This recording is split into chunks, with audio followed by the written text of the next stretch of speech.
The brutal winter weather across the southern United States has now killed at least 21 people, left millions without power, and spun tornadoes in multiple states.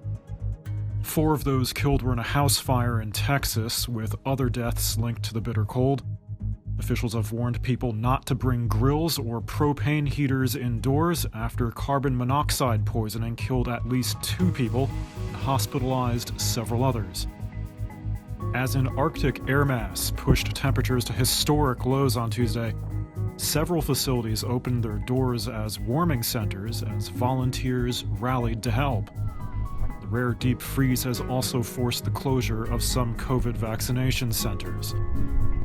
Officials in Texas have drawn some criticism as the power grid repeatedly failed there, forcing rolling blackouts, partly because wind turbines had frozen still. The treacherous weather is expected to grip much of the country through Friday. An approaching storm will likely bring more snow, ice, and sleet from the Texas Panhandle through Kentucky, up through Washington, D.C. to New York City, New Jersey, and Boston. With bonnets up and hazard lights flashing, cars appeared to be broken down across Myanmar's largest city of Yangon on Wednesday. It was the latest creative protests against the military coup from taxi drivers, commuters, and even public transportation employees. Their aim was to block military and police from moving in on protesters. Min Chaw joined the demonstration downtown. I think the civil disobedience movement is efficient because the government officers are joining the protest, and the junta has to ask them to go back to work. We, the protesters, need to keep going. Tens of thousands of demonstrators flooded the streets of Yangon and were joined by celebrities and veteran activists. On Tuesday, at a press conference, a military spokesperson said they would hold a fair election but gave no date.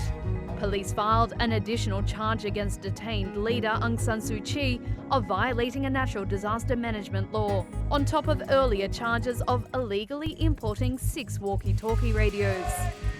Recently, the army has given itself extensive search and detention powers, and there have been penal code amendments aimed at stifling dissent with tough prison terms.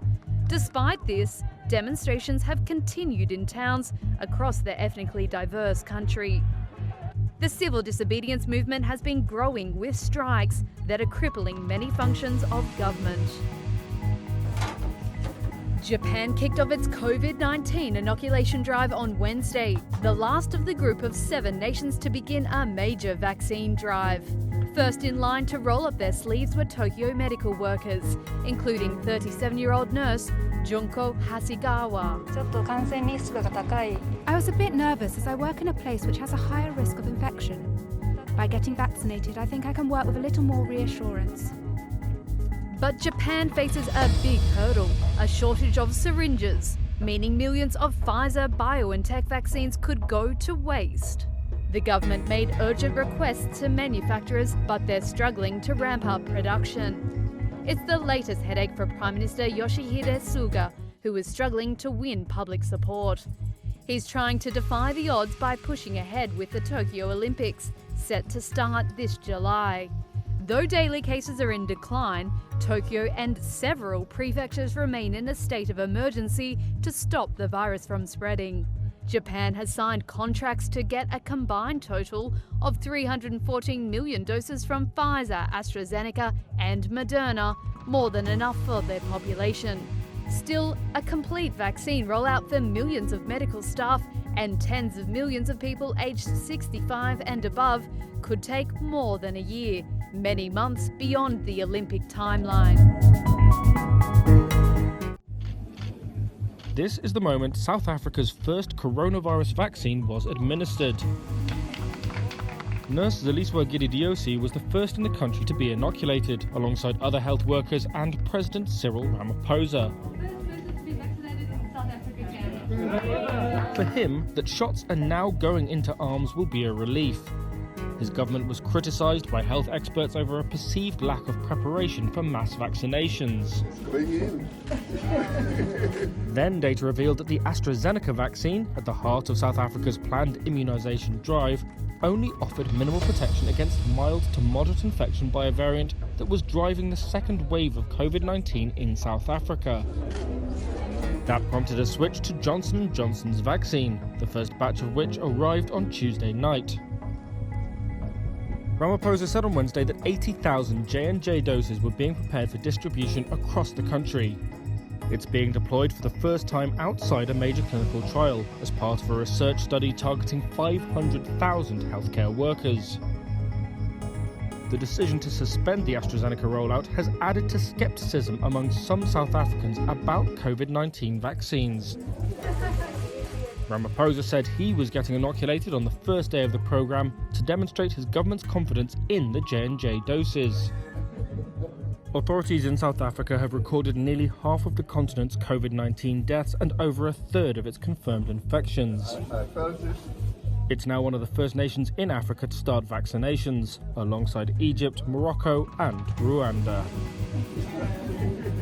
Facebook on Wednesday said it will block news content from being read and shared on its platform in Australia, drawing a line in the sand against a proposed Australian law that would require it and Google to pay the country's news publishers for content. The move stands in contrast to a recent trend among other tech giants who have begun to negotiate with news outlets after years of being blamed for decimating their businesses by luring away advertisers. The proposed law would effectively force Google and Facebook to strike deals with Australia's media companies or have fees set for them. Facebook said the proposed legislation, quote, fundamentally misunderstands the relationship between itself and publishers, arguing that news outlets voluntarily post their article links on Facebook, which allows them to sell more subscriptions, grow their audiences, and increase advertising revenue. Google has sided with Facebook and threatened to shut down its search engine in Australia to avoid what it called unworkable content laws, even as it has secured deals with publishers in the UK, Germany, France, and other countries for its new curated Google News Showcase product. On Wednesday, Google reached a landmark deal with Rupert Murdoch's News Corporation, owner of the Wall Street Journal and two-thirds of Australia's major city newspapers, to develop a subscription platform and share advertising revenue. Facebook, which has long been criticized for allowing misinformation to flourish on its platforms, now finds itself in a peculiar position of also blocking the news media that has provided a fact check on false content. The Australian government said it plans to vote on the legislation in the coming weeks. First was the Utah desert, and now the latest metallic monolith to appear is bemusing residents in the Democratic Republic of Congo's capital, Kinshasa. The structure appeared in the Bandalungwa commune, prompting some to take selfies with it, though others had a more negative reaction, according to resident Cisco Kimbangula. He said police had been posted to protect the monolith from youths who wanted to remove or destroy it. Late last year, a monolith was discovered in the United States, generating much excitement among science fiction fans who likened it to Stanley Kubrick's 1968 film 2001: A Space Odyssey. Since then, others have emerged. One at a World Heritage Site in Turkey earlier this month, for example, another in a mountainous area of Romania last December. One fan of the DRC's arrival is the mayor of Bandalungwa, who described the monolith as cultural and extraordinary, and said it was located in a part of town where they were already planning improvement works. Rolling through the corridors of one Nigerian school is a nurse with a difference. Students at the Gliston International Academy in the capital, Abuja, have built Myrobot, a machine they hope can graduate from their classroom to help in hospitals across the world remotely treat COVID-19 patients. Nabila Abbas is part of the robotics team. And I hope that it would not just stop at this COVID-19 pandemic. Other infectious diseases can also be curbed using Myrobot, like Ebola, Lassa fever, and all these other infectious viruses. Under the florally patterned exterior, Myrobot has several hidden talents. and can deliver medicines, take temperatures, and allow remote communication with a patient via a webcam. Though there are some kinks to iron out. Opening doors, for example, is not one of MyRobot's strengths. Nevertheless, the robot has backing of at least one healthcare professional. Dr. Oluwajoba Oroge says MyRobot should receive a lot of support. Limiting the duration of time and the frequency that health workers have to be with patients, like COVID-19 patients at this time. So yes, it's ingenious, it's useful.